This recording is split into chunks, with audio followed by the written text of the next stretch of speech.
Alright, good morning history buffs, history lovers. Welcome sa panibagong episode. Andito ngayon na San Pedro Cruz, si Bien, si Lau. Ayan, ina-inspect na nila yung float ng Santa Cruz. Ay, Santa Rosa, sorry. Santa Rosa Arch. Nandito tayo ngayon sa may Santa Cruz, ang provincial capital ng Laguna. Float, no? Galing. So bago natin simulan yung episode natin, don't forget to like, share, and subscribe sa aking YouTube channel. This is History by Bike. We will be featuring Old Santa Cruz. Padinglaw!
Okay, so first stop natin, Jose Rizal statue dito sa Santa Cruz, Laguna. So currently, yan ang pinakamataas na statue ni Dr. Jose Rizal sa buong bansa. Erected siya 2014. So itong statue na yan, dinidepict niya si Rizal as an escrimador or fencer. Fencing, naka-fencing. Ayan, may hawak siyang epi kung tawagin. Ang taas ng base niya. Ang taas ng base. So ayan, well, sa usual depictions or usual monuments ni Dr. Jose Rizal, siya ay may hawak na libro, naka-coat, pero sa case na to, itong bronze statue na to, siya ay naka-fencing gear. So didepict niya si Jose Rizal bilang sportsman. Ayan. Ito. Merong Tagalog na marker. Isang pagkilala ng kagalingan sa larangan ng laro at palakasan ng pambansang bayani ng Pilipinas at anak ng Laguna, Dr. Jose P. Rizal. Bihasa sa fencing, arnis, pistolero, boxing, judo at jiu-jitsu. At masigasig na guro sa laro at palakasan. Isang bayani sa kasaysayan ng palakasan sa Pilipinas. So yan, in-inaugurate tong statue niya palarong pambansa 2014.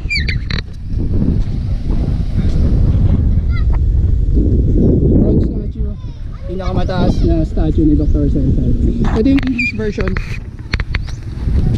In honor of the exceptional skill in the field of sports of the great national hero and son of Laguna, Dr. Jose P. Rizal, an expert in fencing, arnis, pistol, boxing, judo, and jiu-jitsu, and a passionate mentor in the field of sports, the most distinguished hero in the history of sports in the Philippines, built under the leadership of George E.R. Estregan. With the support of the people of the province of Laguna, in recognition of the most celebrated heroism and martyrdom of Jose Rizal for the Filipino youth, inaugurated during the Palarong Pambansa in Laguna, May 5, 2014. So, mga 11 years na yung statue, Dr. Rizal.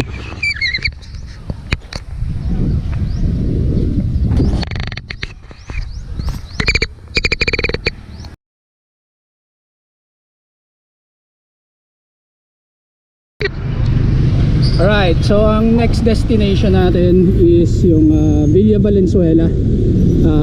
Nandito siya sa may tabi ng ilog ng Santa Cruz. So ayan, natatanaw ko na siya.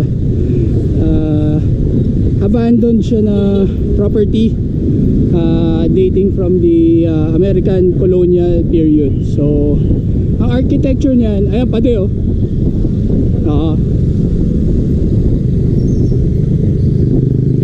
So ayan siya. Abandoned yan.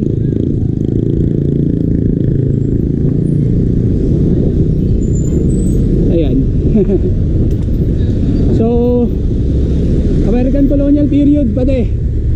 Either Art Nouveau or Beaux Arts na architecture. Yung dating may-ari, Alcalde Mayor dito from 1926 to 1929. And merong World War II history siya. Garrison din ng Hapon. As ng liberation dito, pinasok daw ng mga bazooka troopers yan. So pinalayas nila yung mga Hapon dyan. Nagsitalunan daw yung mga Hapon doon sa ilog. Palabas.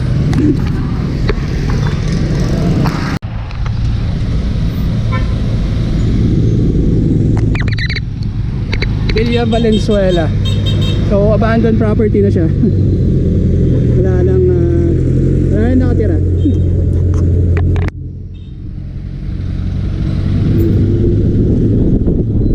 Ito yung ilog ng Santa Cruz. Malapad yan.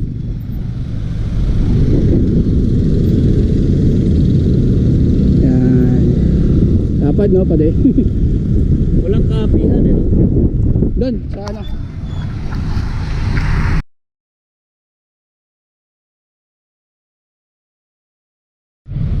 Okay.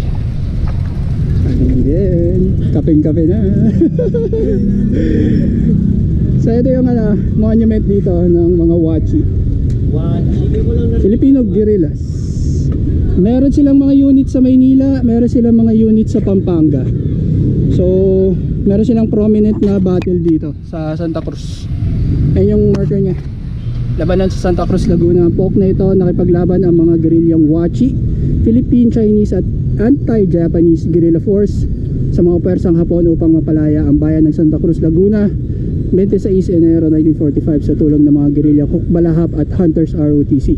Patunggumpay na nakubkob ang simbahang pinagkukutaan ng mga Hapon sa labanang ito. Lubos na nakilala ang mga guerrillang Wachi sa kanilang tapang sa pakikipaglaban noong ikalawang maang pandaigdig. Guerrillas Philippine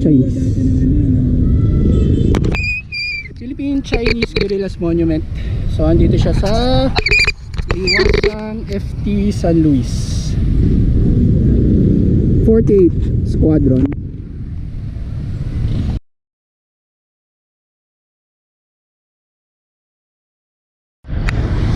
Okay, so balik lang tayo dito sa plaza sa Santa Cruz, sa bayan.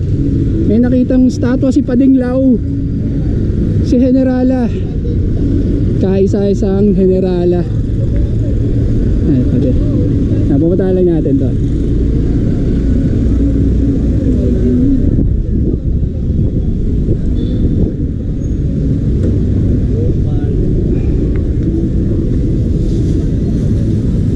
Yan siya.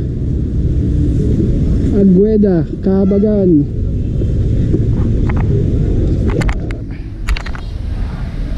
Basahin natin yung marker niya.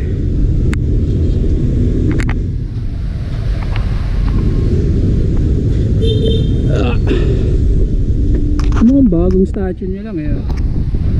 May hawak na baril, may hawak na tabak.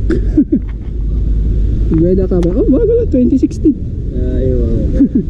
Agueda, Kahabagan, revolusyonaryo at general ng hukbo ng Republika ng Pilipinas. Sinilang sa Santa Cruz, Laguna, isa sa mga babaeng lumahok sa revolusyon sa Laguna at sa digmaan laban sa mga Amerikano. Philippine-American War. Pinamunuan ang isang pulutong ng kawal ni Brigadier General Severino Taino, Mayo 1897, binansagang generala dahil sa kanyang galing at kasanayan sa pamumuno. Sa ilang mga labanan sa Laguna, isa na rito ang sa San Pablo, October 1897, minukay ni General Pio del Pilar kay General Emilio Aguinaldo na kilalanin bilang General 6 April 1899. Tignan bakit ayaw mo maglakad? Ay, sige, sama. Oh, so siguro in celebration of Women's Month na din. Celebration of Women's Month. So meron tayong heroine figure. Ayun pa din, may monument ng World War II. Wala dyan. Ayun! Ayun, may nahanap na naman si Pading Lao. Very good.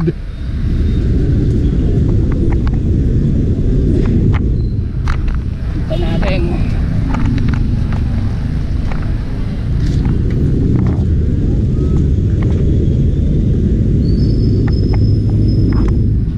Pati, tanda mo ito, ganito yung nasa Sariaya. Sa Sariaya, oo. Diba? So, dito sa may lumang bayan or lumang plaza ng Santa Cruz, so ito meron na namang monument para kay Dr. Jose Rizal. Actually parang katulad siya doon sa may Sariaya.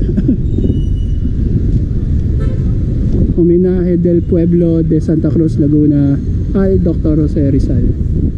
So saan naman bantayog para sa kanya. Dito siya sa may plaza, makikita.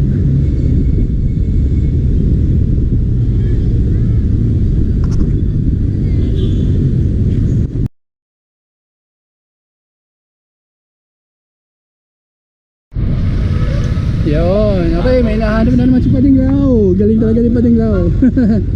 Bayani ng mga Santa Cruz, Laguna. So veterans, bilang alaala sa magigiting na kasapi ng Hunters, ROTC guerrillas na napaglaban noong ikalawang digmaang pandaigdig.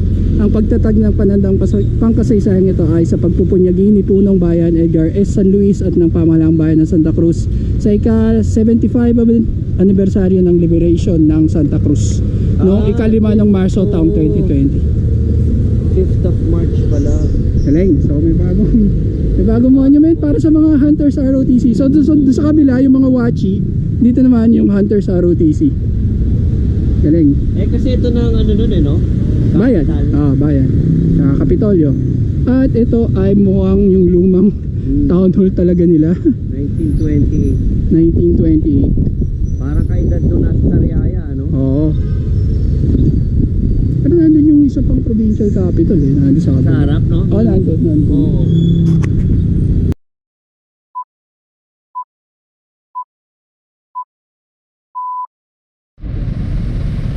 Ayan. Buko salad break. Ito na natin, tatapusin muna yung episode natin for History by Bike, Old Santa Cruz. Thank you, San Pedro Crew, Pading Dien, Pading Lao. Baliktad ha, bukas yung kabila ha. Yan. So, don't forget to like, share, and subscribe my YouTube channel. This is History by Bike, signing off from Santa Cruz, Laguna. Thank you very much.